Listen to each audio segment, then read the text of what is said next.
Minilo je 32 let, odkar je umrl Josip Broz Tito. Njegovo ime še danes buri domišljijo. In kakšnem spominu ga imajo naključni mimoidoči? Ja, jaz ga imam kar v dobrem. Nam pravzaprav nič ni manjkalo takrat. V lepem. V lepem? V lepem, res. V dobrem. No, v lepem spominu ga imamo, ja. V lepem. Slave spomini, ja. Zakaj pa? To bo interni razlog. Mislim, pa smo imeli državo z Titotom, ne? Zdaj, eni drugače so doživeli, eni pa drugače, ne?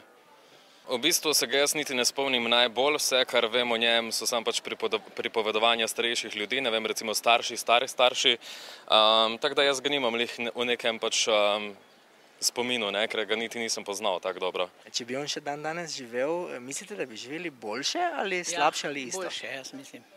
Res, povprečno, ne? Mislim, da ne bi pasal v ta čas več. To so bili eni drugi časi in zdaj pa drugače. Verjetno bi se isto demokratiziralo, tako Rusija. To je zgodovina, to je bilo eno lepo obdobje, vse za nas, za našo generacijo.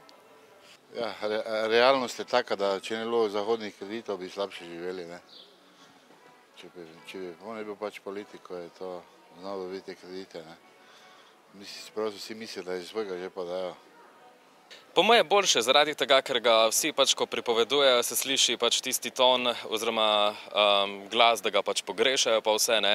Tako da nad njim oziroma o njem pripoveduje zelo navdušeno in se mi zdi res, da je bil pač človek, ki je pohvale vreden in ki bi pač marsikaj naredil za Slovenijo, da bi tudi izboljšal trenutno stanje, tako da pač po moje, če bi se vrnil, bi bilo stanje pač, kar se vsega tiče, tudi boljše.